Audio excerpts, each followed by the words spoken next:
Le défi, ça va être de voir l'action et la puissance de Jésus qui est à l'œuvre à travers les événements de ton quotidien et aussi à travers les personnes que tu vas rencontrer. Alors, je t'invite à relever ce défi. Si, par exemple, tu vis un moment de tristesse, un événement qui est plus difficile ou un deuil, où tu te sens aux prises avec une grande solitude, où je te dis, sois bien attentif tout au long de la journée. Peut-être verras-tu un sourire qui viendra illuminer ta journée. Peut-être aussi entendras-tu une parole réconfortante d'un ami, ou bien un chant qui va remettre de la joie dans ton cœur. Peut-être aussi sentiras-tu un appel à prendre le temps de vivre un moment de prière, à écouter l'Esprit Saint dans ton cœur. Ou auras-tu le désir de poser une démarche de pardon ou d'aller vivre le sacrement du pardon de l'Eucharistie pour que tu retrouves une vie nouvelle? Voilà le défi que je te propose. Et tu vois, ce sera autant de manières que Jésus viendra te rencontrer.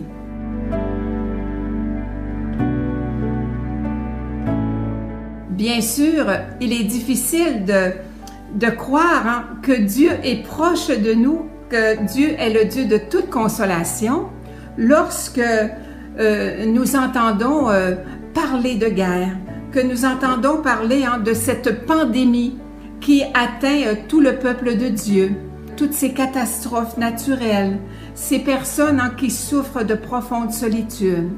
Eh bien, à ce moment-là, il est difficile pour nous de dire, bien, Dieu est-il donc si proche de nous?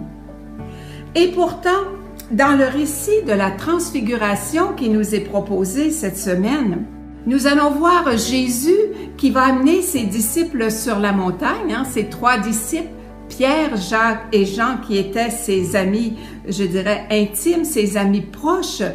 Et qu'est-ce qu'il va faire? La parole de Dieu nous dit dans l'Évangile selon saint Matthieu au chapitre 17, il nous est raconté que Jésus les amena sur une montagne à l'écart pour prier. Et là, qu'est-ce qu'il a fait? Jésus s'est transfiguré devant eux. Il nous est dit dans la parole, sous leurs yeux, Jésus change d'aspect, son visage brille comme le soleil et ses vêtements deviennent blancs comme la lumière. Alors, le but immédiat de la transfiguration, c'est celui-ci. Il veut préparer ses disciples à surmonter le scandale de la croix. Ça, c'est le premier but de la transfiguration. Et en plus à la transfiguration, les disciples étaient tellement, je dirais, touchés par cet amour. Ils étaient stupéfiés de voir Jésus qui était plein de lumière comme cela, que Pierre a dit tout à coup à Jésus, « Mais Seigneur, si tu le veux, nous allons monter 3 tentes, une pour toi, une pour Moïse et une pour Élie. » Et ça me faisait penser, je ne sais pas si tu es comme ça, mais lorsque nous sommes bien avec quelqu'un, qu'est-ce que nous faisons? Nous aimons passer du temps avec lui. Lorsqu'on se sent aimé de quelqu'un, qu'est-ce qu'on veut? On veut passer du temps avec lui. Eh bien, voilà la transfiguration, qu'est-ce que c'est? Jésus veut se faire découvrir à toi. Il veut que tu touches profondément son amour.